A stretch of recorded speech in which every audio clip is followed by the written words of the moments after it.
Hi hello friends, Vikas cine ಸ್ಟುಡಿಯೋಗೆ ಸ್ವಾಗತ ಸುಸ್ವಾಗತ.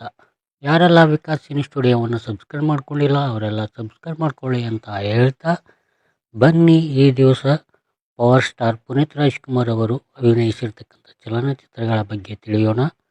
ಮೊದಲನೇದಾಗಿ ಅಪ್ಪು 2002ರಲ್ಲಿ ತೆರೆಕಂಡ ಈ ಚಿತ್ರ 3 ಕೋಟಿ ಬಡ್ಜೆಟ್ನಲ್ಲಿ ತಯಾರಾಗಿ 35 ಕೋಟಿ ಗಳಿಕೆ ಮಾಡಿ ಬ್ಲಾಕ್ ಬಸ್ಟರ್ ಹಿಟ್ ಆಯಿತು. ಎರಡನೇ ಚಿತ್ರ ಅಭಿ 2003ರಲ್ಲಿ ತೆರೆಕೊಂಡು 2.5 ಕೋಟಿ ಬಡ್ಜೆಟ್ನಲ್ಲಿ ತಯಾರಾಗಿ 16 ಕೋಟಿ ಕಲೆಕ್ಷನ್ ಮಾಡಿ ಸೂಪರ್ ಹಿಟ್ ಆಯಿತು. ಮೂರನೇ ಚಿತ್ರ ವೀರ ಕನ್ನಡಿಗ 2004ರಲ್ಲಿ ತೆರೆಕೊಂಡು 3.5 ಕೋಟಿ ಬಡ್ಜೆಟ್ನಲ್ಲಿ ತಯಾರಾಗಿ 10 ಕೋಟಿ ಕಲೆಕ್ಷನ್ ಮಾಡಿ ಹಿಟ್ ಆಯಿತು. ನಾಲ್ಕನೇ ಚಿತ್ರ ಮೌರ್ಯ 2004ರಲ್ಲಿ ತೆರೆಕೊಂಡು 1 ಕೋಟಿ ಬಡ್ಜೆಟ್ನಲ್ಲಿ ತಯಾರಾಗಿ 14 ಕೋಟಿ ಕಲೆಕ್ಷನ್ ಮಾಡಿ ಸೂಪರ್ ಹಿಟ್ ಆಯಿತು.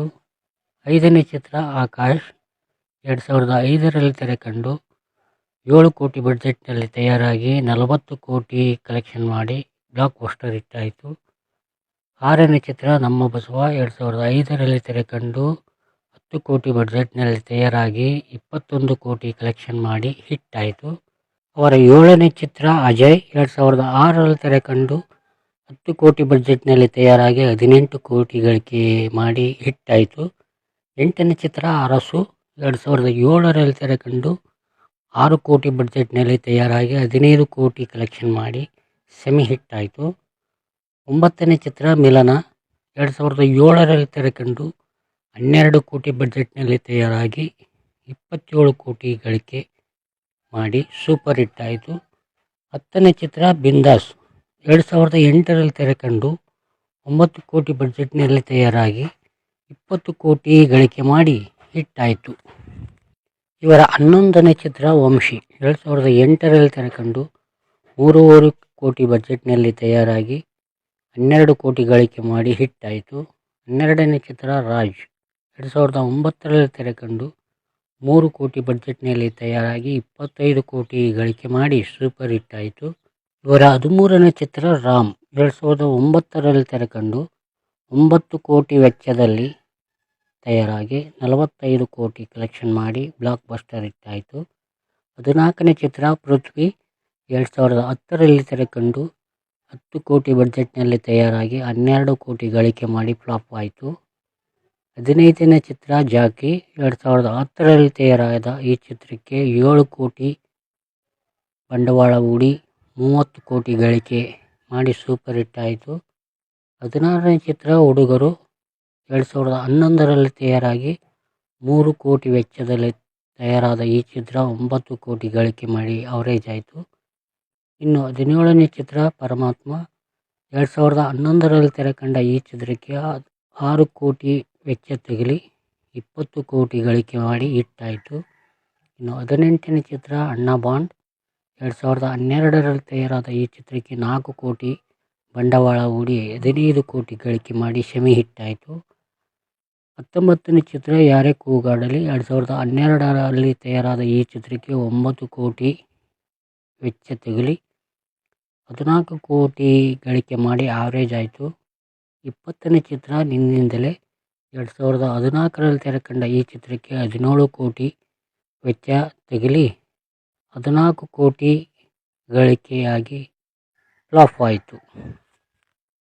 ಇವರ 21ನೇ ಚಿತ್ರ ಪವರ್ 2014ರಲ್ಲಿ ತೆರೆಕೊಂಡು 11 ಕೋಟಿ ಬಜೆಟ್ನಲ್ಲಿ ತಯಾರಾದ ಈ ಚಿತ್ರ 24 ಕೋಟಿ ಗಳಿಕೆ ಮಾಡಿ ಹಿಟ್ ಆಯಿತು.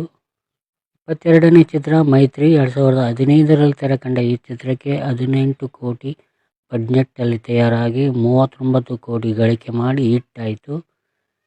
23ನೇ ಚಿತ್ರ ರಣವಿಕ್ರಮ್ 2015ರಲ್ಲಿ ತೆರೆಕಂಡ ಈ ಚಿತ್ರಕ್ಕೆ 15 ಕೋಟಿ ಬಂಡವಾಳ ಹೂಡಿ 20 ಕೋಟಿ ಗಳಿಕೆ ಮಾಡಿ ಆವರೇಜ್ ಆಯಿತು.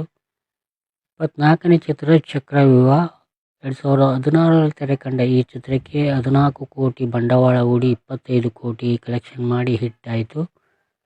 25ನೇ ಚಿತ್ರ ದೊಡ್ಡಮನೆ ಹುಡುಗ 2016ರಲ್ಲಿ ತೆರೆಕಂಡ ಈ ಚಿತ್ರಕ್ಕೆ 16 ಕೋಟಿ ಬಂಡವಾಳ ಹೂಡಿ 40 ಕೋಟಿ ಗಳಿಕೆ ಮಾಡಿ ಸೂಪರ್ ಹಿಟ್ ಆಯಿತು. 26ನೇ ಚಿತ್ರ ರಾಜ್ಕುಮಾರ 2017ರಲ್ಲಿ ತೆರೆಕಂಡ ಈ ಚಿತ್ರಕ್ಕೆ 20 ಕೋಟಿ ಬಂಡವಾಳ ಹೂಡಿ 70 ಕೋಟಿ ಗಳಿಕೆ ಮಾಡಿ ಬ್ಲಾಕ್ ಬಸ್ಟರ್ ಹಿಟ್ ಆಯಿತು. 27ನೇ ಚಿತ್ರ ಅಂಜನಿ ಪುತ್ರ. 2017 ತೆರೆಕಂಡ ಈ ಚಿತ್ರಕ್ಕೆ 10 ಕೋಟಿ ಬಂಡವಾಳ ಹೂಡಿ 15 ಕೋಟಿ ಕಲೆಕ್ಷನ್ ಮಾಡಿ ಹಿಟ್ ಆಯಿತು. 28ನೇ ಚಿತ್ರ ನಟ ಸಾರ್ವಭೌಮ. 2019 ತೆರೆಕಂಡ ಈ ಚಿತ್ರಕ್ಕೆ 14 ಕೋಟಿ ಬಂಡವಾಳ ಹೂಡಿ 38 ಕೋಟಿ ಗಳಿಕೆ ಮಾಡಿ ಸೂಪರ್ ಹಿಟ್ ಆಯಿತು. ಇನ್ನು 29ನೇ ಚಿತ್ರ ಯುವರತ್ನ. 2021 ತೆರೆಕಂಡ ಈ ಚಿತ್ರಕ್ಕೆ 25 ಕೋಟಿ ಬಂಡವಾಳ ಹೂಡಿ 39 ಕೋಟಿ ಕಲೆಕ್ಷನ್ ಮಾಡಿ ಹಿಟ್ ಆಯಿತು. ಇನ್ನು 30ನೇ ಚಿತ್ರ ಜೇಮ್ಸ್. 2022 ತೆರೆಕಂಡ ಈ ಚಿತ್ರಕ್ಕೆ 50 ಕೋಟಿ ಬಂಡವಾಳ ಹೂಡಿ 150 ಕೋಟಿ ಕಲೆಕ್ಷನ್ ಮಾಡಿ ಬ್ಲಾಕ್ ಬಸ್ಟರ್ ಹಿಟ್ ಆಯಿತು. ಇವರ 31ನೇ ಚಿತ್ರ ಗಂಧದ ಗುಡಿ. 32ನೇ ಚಿತ್ರ ಲಕ್ಕಿ ಮ್ಯಾನ್. 33ನೇ ಚಿತ್ರ ಮಾಯಾ ಬಜಾರ್ ಮತ್ತು ಬಾಲನಟನಾಗಿ ನಟಿಸಿರ್ತಕ್ಕಂಥ 34ನೇ ಚಿತ್ರ ಭಾಗ್ಯವಂತ. 35ನೇ ಚಿತ್ರ ಭಕ್ತ ಪ್ರಹ್ಲಾದ. 36ನೇ ಚಿತ್ರ ಭೂಮಿಗೆ ಬಂದ ಭಗವಂತ. 37ನೇ ಚಿತ್ರ ಬೆಟ್ಟದ ಹೂವು. 38ನೇ ಚಿತ್ರ ಯಾರಿವನು. 39ನೇ ಚಿತ್ರ ಪರಶುರಾಮ್. 40ನೇ ಚಿತ್ರ ಚಲಿಸುವ ಮೋಡಗಳು. 41ನೇ ಚಿತ್ರ 2 ನಕ್ಷತ್ರಗಳು. 42ನೇ ಚಿತ್ರ ವಸಂತ ಗೀತ. ನೋಡಿದ್ರಲ್ಲ ಫ್ರೆಂಡ್ಸ್,